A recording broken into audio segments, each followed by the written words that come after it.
What's going on, everybody? Welcome back to another episode of the More Life Podcast. This week, I'm here with Oshayne Howard, Canadian photographer, videographer, creative director, thought leader, featured in Forbes magazine and Vogue and CNN Africa, CBC Life, all that kind of stuff. We're going to get into all of the accolades and the work and how he does what he does. But first things first, Oshayne, say what's up to the people, man. What's good, y'all? What's good? I'm happy to be a part of this. Yeah, we're super, pumped having you here, man. We know each other in real life, online, all that kind of stuff. And we got a mutual friend, Tristan Barracks, season 1, episode 1 of the podcast. Don't put it for Pern. Tristan hasn't called me back in like 3 days. No, sorry, 3 weeks, if not 3 months. I know he's a jet setter now. He got his vaccination papers, so he's all over the place. It's okay. I'm roasting him on my show. He's not here right now, so I can say whatever I want. Go check out that episode, season 1, episode 1, Tristan Barracks. But right now, we're talking with Oshayne. Oshayne, let the people know, man, like, in your own words, welcome to the show, in your own words, and then, like, what exactly do you do? Because it's very, catchy to say that I'm a photographer, but what exactly do you do, fam? I create timeless stories. See, there you go. That's it. See, that's not in the bio. That's why I always ask the guests to say it in your own words. Because you never know. Sometimes somebody like Oshayne might have 3 or 4 assistants who are crafting these bios for him. And meanwhile, in his own words, he's crafting stories that, that actually means something to the people that are watching and viewing it.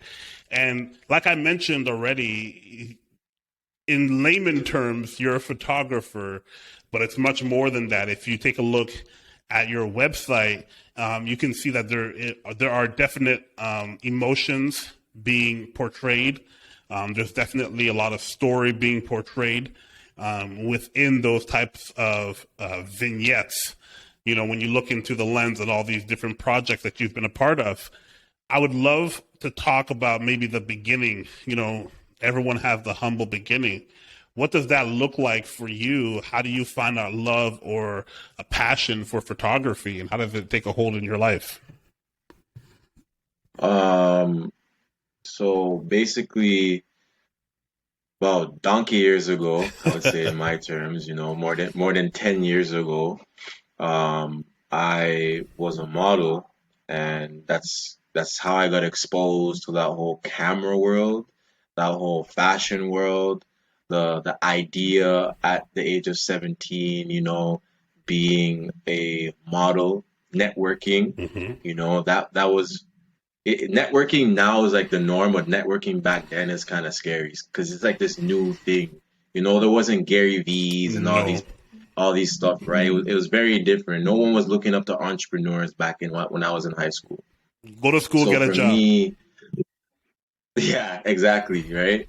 So basically, that exposed me to that whole ecosystem, and then from there, I went to college for fashion business, and I took that for about a year, and then I dropped out because I really didn't see the point of me taking a program when I was already in the field as a model. I can just network on my own, get the knowledge on my Yeah. own, so on and so forth.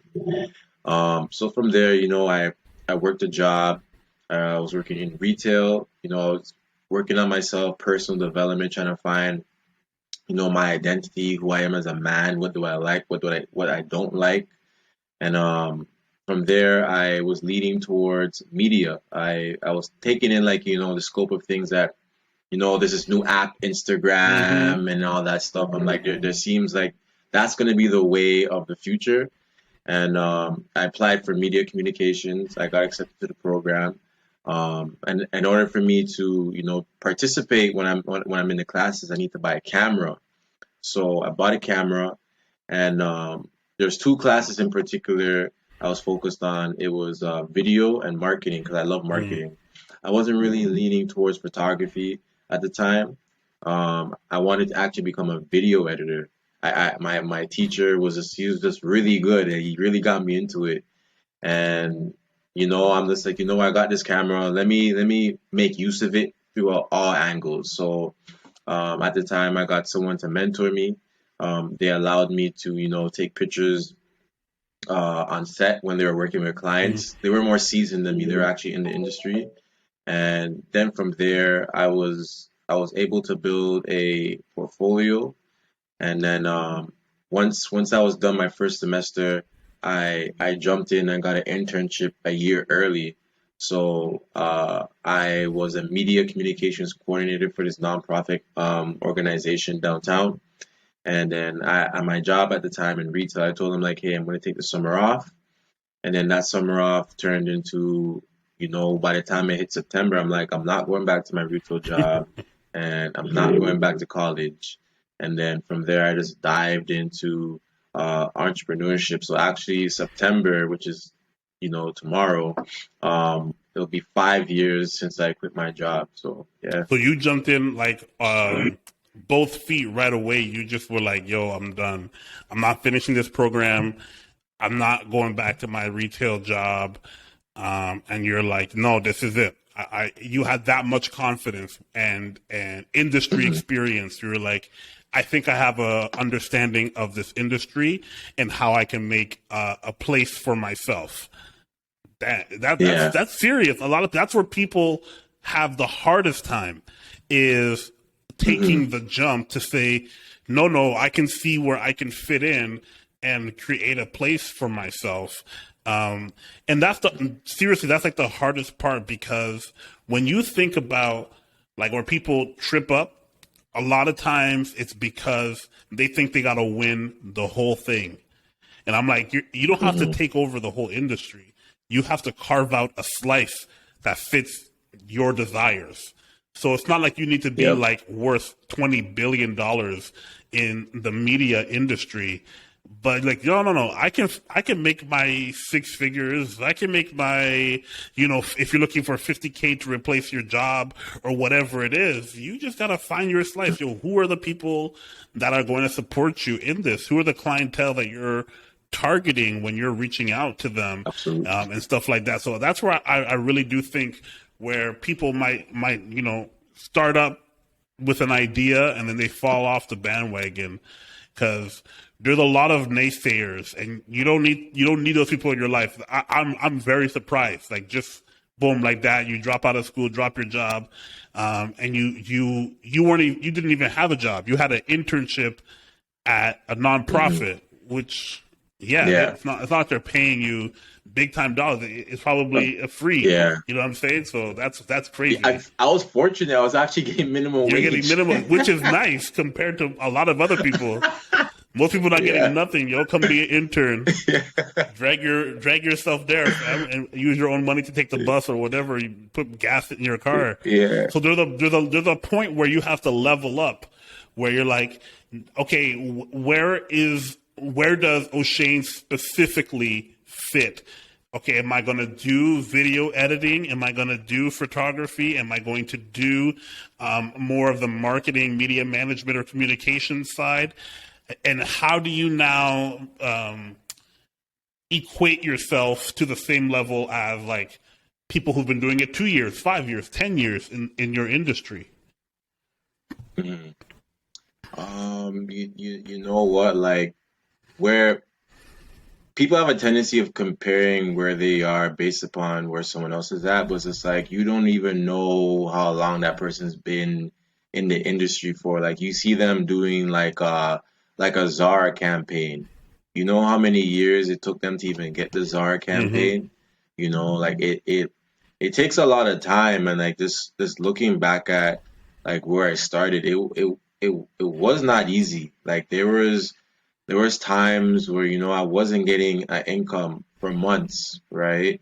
And luckily because I've been working since I was 17, so I had money saved up, right?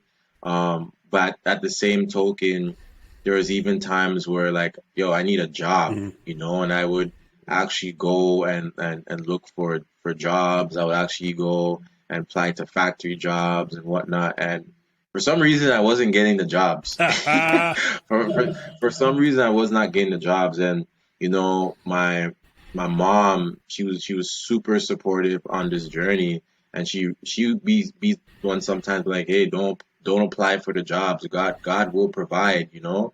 And I really took that in, like, if I was working a job and these opportunities came, I wouldn't be able to take on these Big opportunities. facts. And I just left all my faith in him, and then there was a moment, there was just an overflow of all these opportunities. And I say that to say, like, anyone that's listening, it's the little seeds that you're planting, you're not gonna grow right away. You know, it's you, there's like a season in your business or in your freelance where, maybe it's the first 2 years you're planting seeds, and then the third year you're watering, and then like the fourth year everything is coming all at once. It's like an overflow. It's like, whoa, so I understood at that moment. I was in the season of planting. I was in the season of building relationships. I was in the season of putting myself out there, and just building up my network, building up my name, building up what my niche, Hmm. being very specific and calculated on the specific clients I wanted to build relationships with, right? So, comparing yourself to where everybody else is at doesn't really do you any justice, because each and every one of us as artists are in different places in our career. So the main prerogative is this is focus on your journey, right? Focus on your journey, focus on what you want to do, and build upon that. And then the other people that have been doing it longer than you, have conversations with them too, because I always say a 5 minute conversation with somebody can change the next 5 years of your life. Wow. So it's just super important to, this uh, build yourself, but also find out how others build themselves as well. So yeah. That there's a lot to take in there. You know, good is like what your mom was trying to tell you. Good is the biggest enemy to great. And there's so many people that have talked about this, from different thought leaders and business leaders' perspective, where they talk like you hinder yourself when, or you slow yourself down when you're not 100% committed. If you're not committed 100% on something, you actually hurt yourself. It's like when you kind of like, I'm trying to work out, I'm trying to lose weight, but on like every other day you have like a cheat day. Well, every time you do that, you are slowing the progress. But if you were to find the right level or degree of intensity that you're comfortable with and do that on a consistent basis, that consistency would work so much better for you than for you to go on a super strict diet for, a day or two and then come back and eat horribly, and then the next day work out really strong and go above and beyond. But if you find a steady pace and you stay consistent, that's what I've found in my business, is kind of like the more I do the regular things consistently every single time, that's where you're going to see success in a business. Yep. You mentioned it as well, man. The 3 year plan. A lot of businesses go through this ebbs and flow. And the first year, you're just trying to survive. And then the Yep. second year, you realize what you don't want to do. And then in the third year, that's when you start to thrive, because you're like, okay, I know what I'm not supposed to be doing, because I was doing a lot of it in my first year. And your second year, you kind of Yep. make decisions. In your third year, that's when things start to clear out the way, because you got less things cluttering your mind and you got more focus. So by the time you reach year four, that's when you start to see things really click in a lot of businesses, especially in the entrepreneurial model. It's that 3 to 4 year model, because you have to almost like take your lumps. You don't know what you don't know until you don't know it. So you got to Yep. figure that stuff out. And then when you figure it out, you start to see, okay, this is how I can make these movements. I'm not going to make these stupid decisions anymore.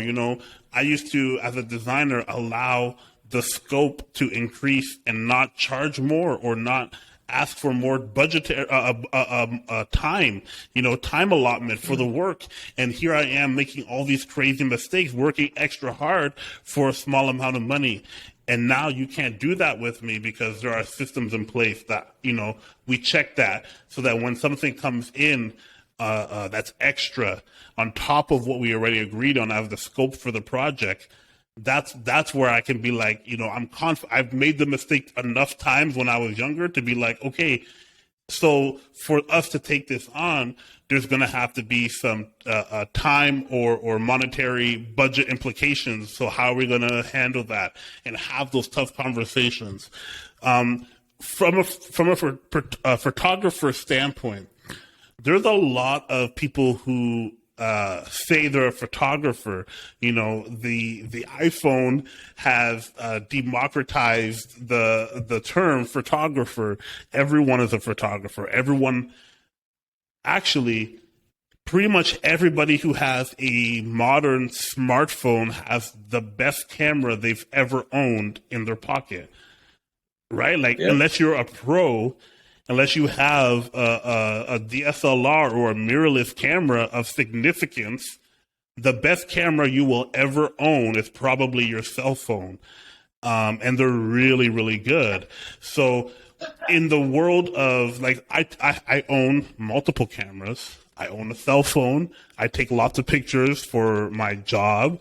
I would never call myself a photographer because I know that there are people who do this explicitly or more intellectually than I would, where they are considering, like you said, the story, the landscape, the narrative, the tone, the characteristics, all these different things that are happening through the lens. So I wanted to have a quick little dialogue about like this whole, where is the space for professional photographers, editorial photographers, commercial photographers in the space where everyone's a photographer? I've seen it before. I've actually been on a shoot with Tristan before, and someone is showing, I watched them, someone showed the person they were sitting beside their photo from their iPhone. Meanwhile, we're taking pictures and video, but ours are unprocessed yet, so they don't look as good right away out of the camera. So they're like, look how nice this shot is right away in the moment.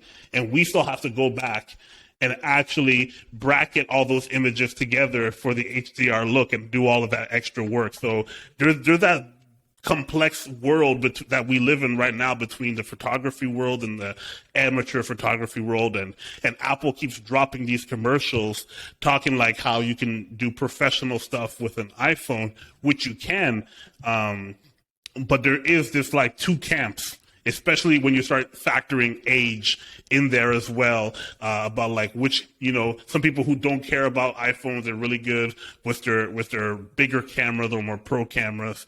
So talk to us, man. I want to hear your perspective on that. Um, I think there's space for everybody, like with Apple and then like the Google Pixel, you know, I think it's when you look at it from a marketing perspective, it makes a lot of sense.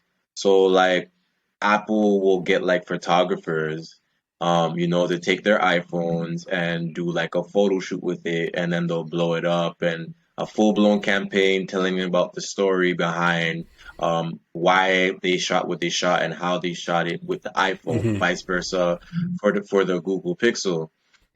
So I think it's all a marketing tactic, but also to show that like the regular person that doesn't want to, buy a professional camera and then buy memory cards and then buy lenses and all Mm. that stuff, they too can be in that space with us throughout a different medium, right? It's kind of like as artists, we can use anything and create art There it out of is. it.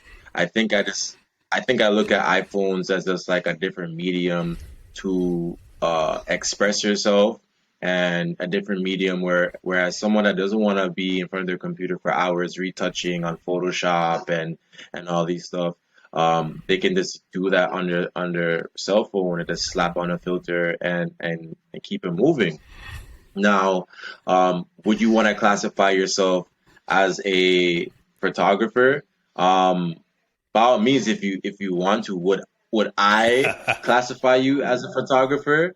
I don't think so. But at the same token, like I've heard stories where there's also professional photographers in specifically Toronto that have been hired to shoot magazines with the iPhone, right? Again, a marketing tactic, right? It's just like I have all this gear, and then the client tells you, "Hey, but we have an iPhone, and we want you to use the iPhone to shoot the cover of this magazine," right? So it's I wouldn't say it's a weird space. I would just say it's just a different medium for these brands to sell their product and also use the brand of the photographer as well. But also to just get creative with it, Mm-hmm. you know.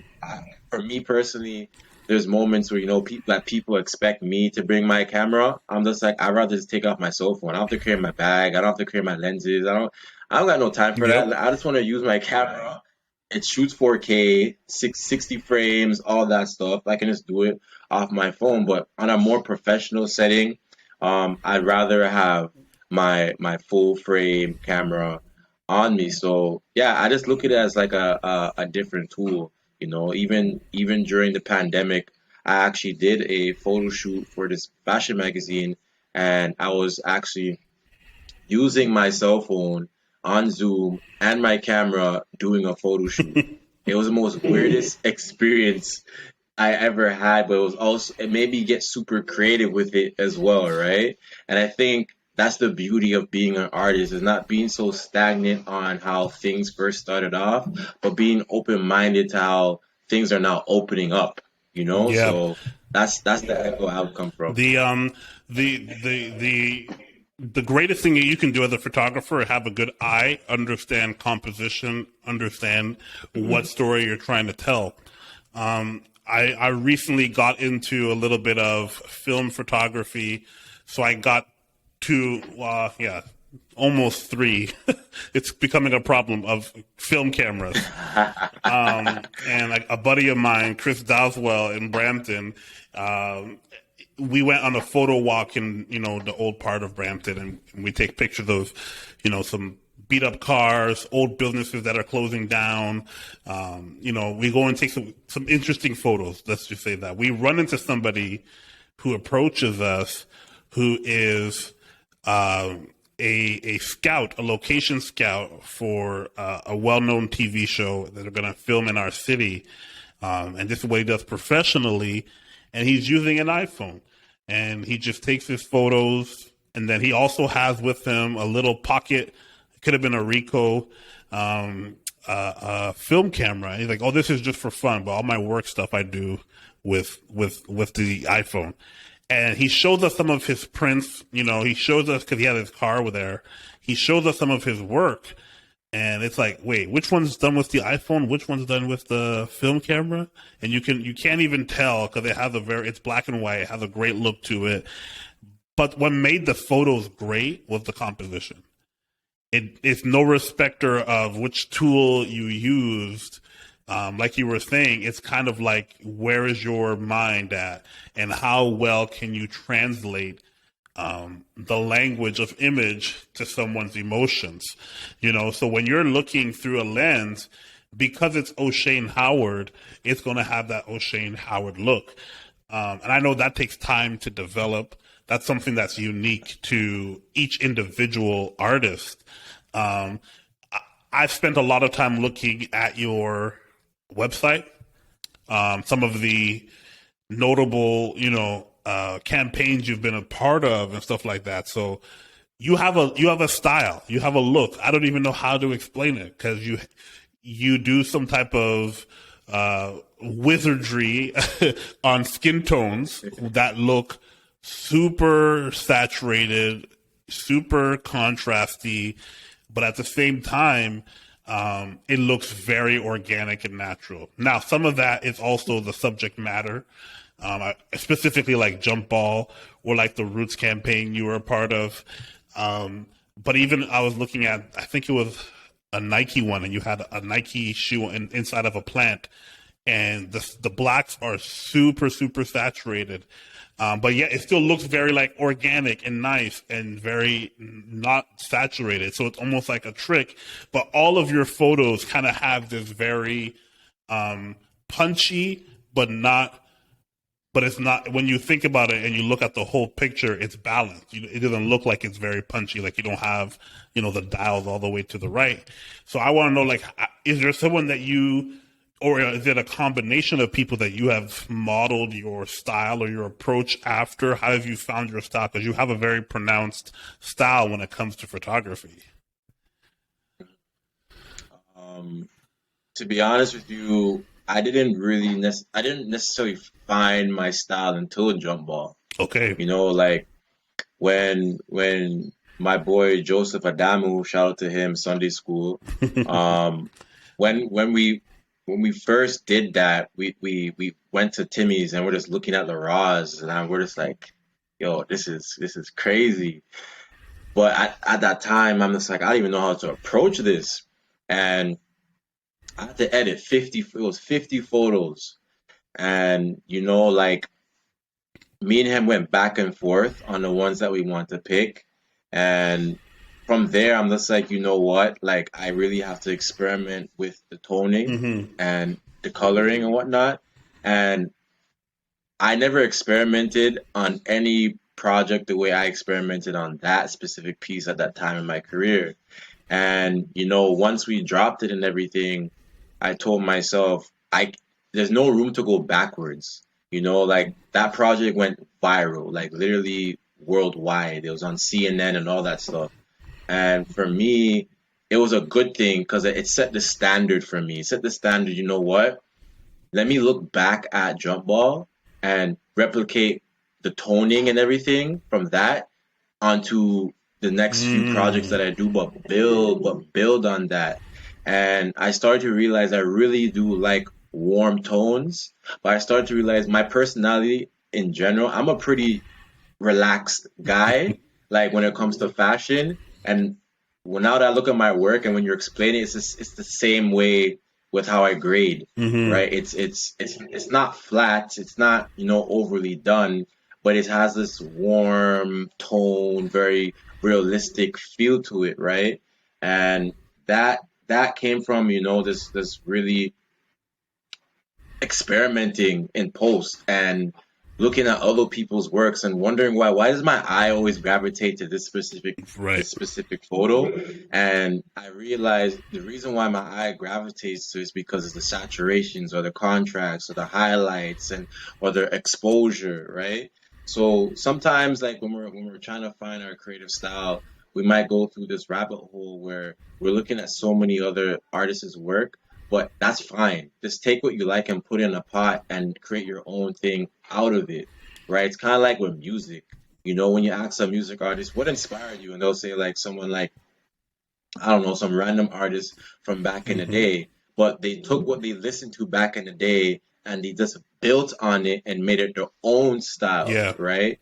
And I think that's the same formula that I use. There's no photographer specifically that I really paid attention to. I think I just more so paid attention to tones and why I even liked it, and I just built upon that. But Jump Ball was like the standard, was the kickoff, was the project that really forced me to find my voice, to find my style, and to find my identity, and to build upon that to where it is today. Yeah. What year was that for Jump Ball? It's been 2 years now. Okay. I remember the first time I saw Yeah. it. It was on IG, and I was like, Hmm. because I think I only met you maybe one or two times before this. And I'm Yeah. like, that guy Oshayne did this. I was So in my mind, legit, I'm not even joking. In my mind, I'm like, this man's Yeah. gonna dash away Tristan so fast, he's gonna leave him behind. He's gonna leave him. He's gonna go in the editorial way. You're gonna see Oshayne at Fashion Week. You're gonna see Oshayne, in Milan and all in Nice, all these special places that regular photographers don't go.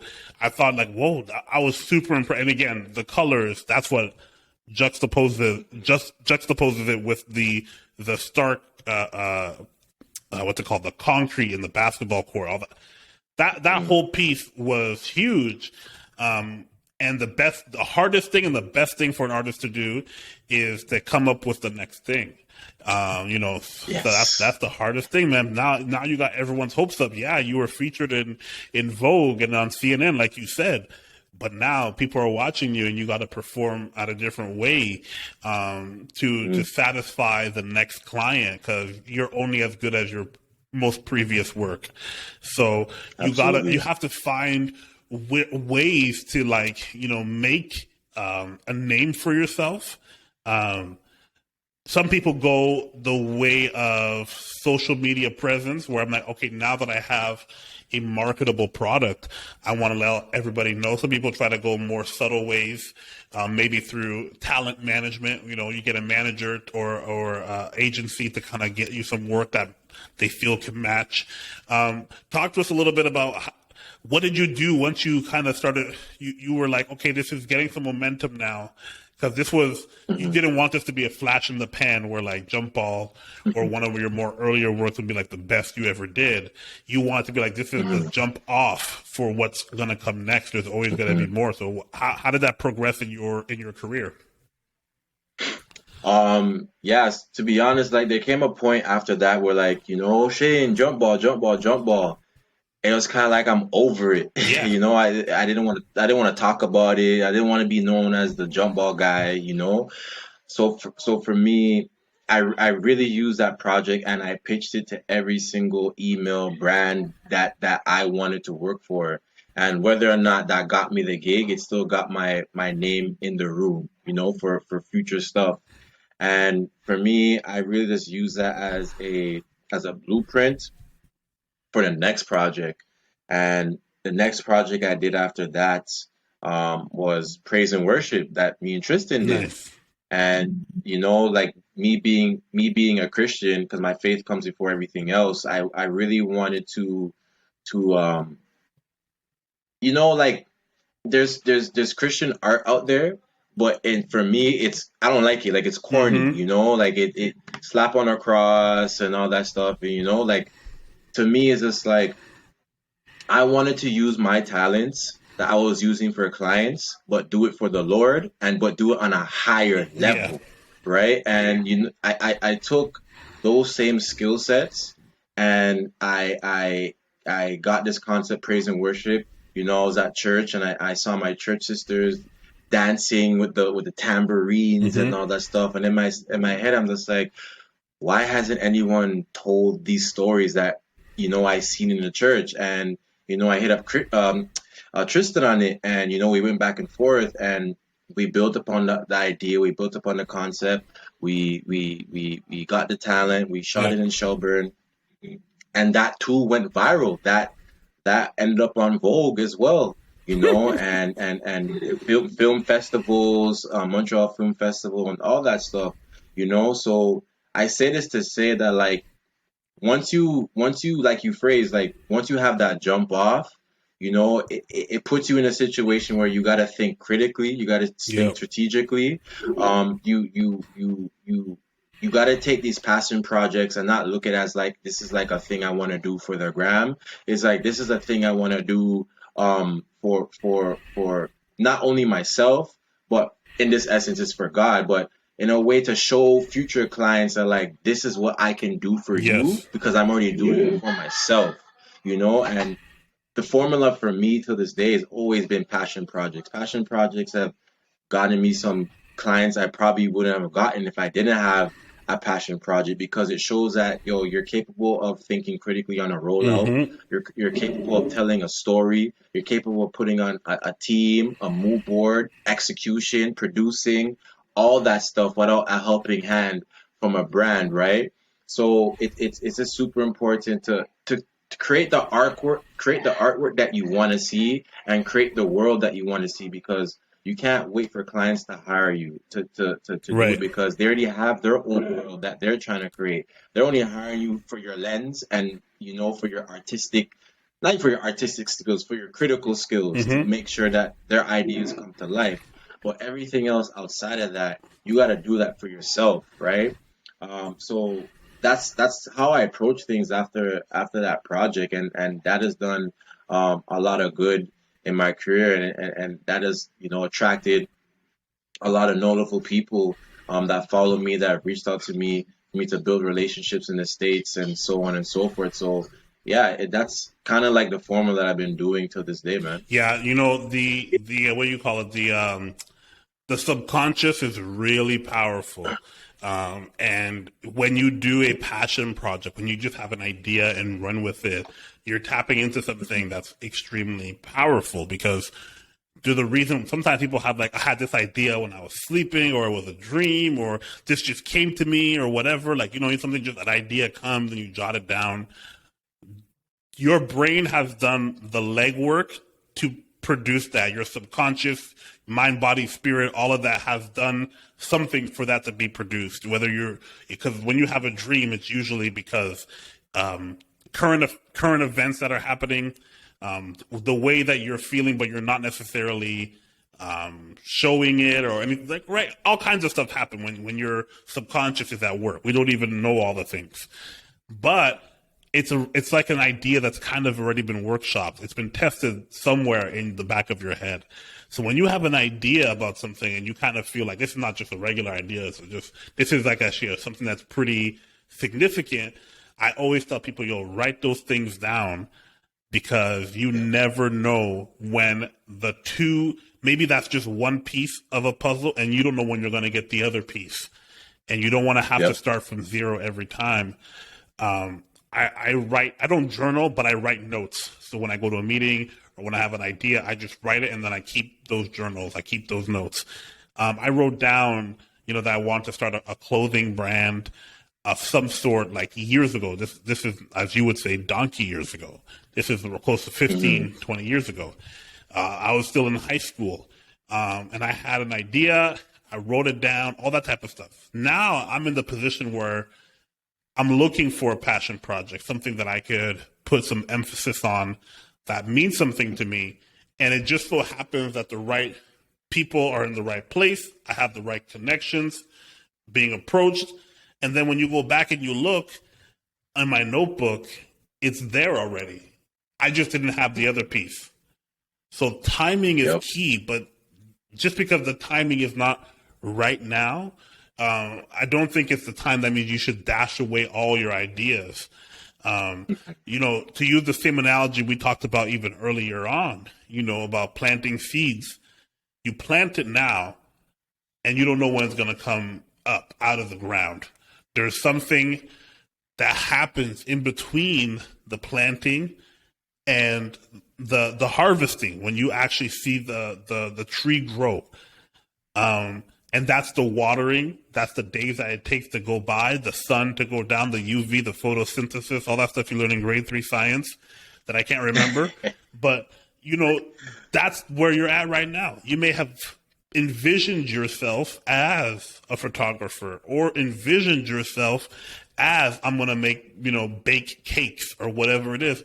But right now, you ain't doing that. Right now, you're working a retail job. Right now, you could be driving a bus. And you need to drive the bus because it has benefits and there's a union and you got a family, all that kind of stuff. But don't give up on maybe the bakery thing or the creative thing, or, you want to be a mechanic, whatever it is, start your own shop. You plant those seeds. Those ideas were there for a reason. Something inside of you produced that. So when I tell people, like, every idea is a good idea, you just got to maybe hold on to it and wait for the right things to align for it to work. Like, I'm not telling nobody, don't quit. Listen, don't quit driving that bus. Okay. If you got kids, you gotta feed your kids. You gotta pay for your house. You gotta do what you gotta do, but it doesn't mean that you can't have these passion projects. Because I strongly believe the passion projects are people who have the balls to just say, you know what, I'll invest a little bit of my own time, my own money to make some of this stuff work. And then when people are like, wow, I never even thought that I would need to see a video about praise and worship. Meanwhile, now it's in vogue and it's at film festivals, right? Like people be like, I didn't even know I wanted this. Exactly. That's why I Yeah. created it, because I saw a void, but you didn't see the void, but I saw the void and I was able to invest in it to produce something for it. So, like the notion that I can't, I tell a lot of people, because since I've started this podcast, people reach out and they want to be guests on the podcast. People talk to me about business and entrepreneurship. And I tell people like there's no idea that you can't take steps towards right now. It just may not be what you're looking for. Sometimes the Yeah. steps that you need to take is write out a business plan, even though you ain't got no money, you don't have the full idea, you're missing all these key components or whatever. But sometimes just write out the plan. What would you do if you had the money and you had the opportunity to do X, Y, and Z? Further that, you know what I mean? And then eventually you might be in a place where you can afford to do this, or you might have the time or the resources or other types of resources to produce this. So I don't know, for those entrepreneurs that are looking to level up, that are looking to take the step from, I have a nice camera or a nicer camera and I want to do this more than just shooting birthday parties and luxury fashion shoots, which I can't stand. Anyway, that's a whole other topic for another day. People that aren't luxurious, that want luxury photo shoots, all that type of stuff. Well, what would you tell people like that want a more commercial approach? I want more commercial clients or editorial clients. I want to work with magazines. How does that work in the photography world for leveling up from being an amateur or like a pro or a freelancer that maybe does like, I only did like 2 or 3 gigs last year that people paid me to like the next step? Yeah. Honestly, for me, I used to take on gigs I know I had no business doing because the budget wasn't there. Yeah. But like the brand that would be approaching me, the branding's on point, website's on point, all this stuff are on point. You just lack a budget. Well, I don't have it in my book, you know. So you know what? I'll take the L that seems like an L right now and shoot it. But once I shoot it, I edit it, you're happy, cool. I'm gonna take that same piece of work and I'm gonna pitch it to a bigger client that has a budget, Right. right? Because they see that, okay, Oshayne shot jewelry or he shot shoes, I can now visually see as the client that he's capable of shooting this.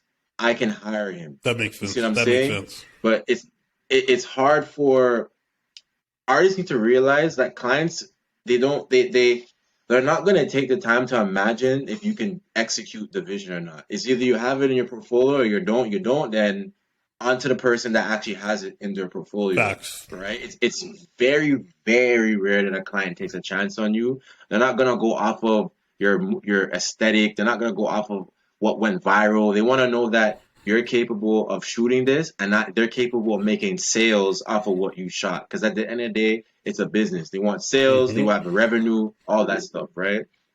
So that's something I would do. I would take on clients I had no business taking and make something that they had really high end and use it and pitch it to bigger clients. And I would sometimes get hired by those bigger clients, right? So that's just a little trick that I would do. I know the budget's not there, but I'll take the L and turn it into a W later and get a bigger bag. And I've been doing that for so long when I first started out, and it really worked out. And even for you're trying to get out of these clients that you don't want to work with.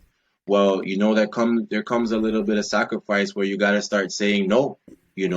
And if you do say yes, you just never show the work ever again in life. Like you do it, pay the bills, but it just sits on your hard drive. It sits there forever. But I would say don't do that for too long, because those same clients that you don't want to work with are now going to refer you to other clients that you also don't want to work with. It becomes a cycle, right? So there comes a point where you got to say no and be firm on your no, and just work towards attracting the clients that you want to attract and that you want to work with moving forward. And that's something that I've been doing for a long time now. That's kind of like how I got out there, this rabbit hole, working with the clients I don't want to work with. I rarely get clients I don't want to work with anymore, because I set that standard for my brand. I'll say no, even though I need the money, just to make sure my brand is taken seriously, Right. versus me being money hungry. You know, I'd rather my brand be viewed as expensive than me being money hungry. Because in the long run, it's my brand. You know, so that's how I approach things. No, that's really smart. You know, people have to take what they can get, but then you could convert that, flip it into something that's more meaningful to your business. And at the bottom line, when you're first starting out, exposure is what you're looking for. You're looking for ways to showcase your work in a way that you can then pivot and show it to other people that are, within your niche, whether you have a style. So if you're a young photographer, I would definitely say, you got to put that work in. And sometimes it's going to be hard, especially when you're first starting out. And if you put in the work continually, you're going to see results. It's just facts. The more disciplined you are, the more you're going to see results showing up in your favor, because people are seeing that you're taking it seriously, and you increase your chances every time you speak with somebody who is interested in your business. That's how you're going to be able to get more people to understand who you are and what you're doing. You increase your chances for that. So, Oshayne, I'm super pumped having you here. I need you to let people know where they can find you, and where they can connect with you if they're looking to connect with you, man. Yeah, no, you can connect with me on Instagram, Oshayne Howard. Same thing, Twitter, Oshayne Howard. Um, LinkedIn, Oshayne Howard as well. And then also, you can even connect with me on Facebook, same thing, Oshayne Howard. And follow my Christian based page. It's called Christian Based on Instagram. Yes. It's a page catered to creating compelling Christian stories through photography and video, and just collaborating with other Christian artists as well that want to tell stories for the glory of God. So yeah, that's That's it. wonderful. Guys, this has been the More Life Podcast. Welcome to season 5. We out here. Oshayne's out here. Peace, guys. Talk to you soon. Peace.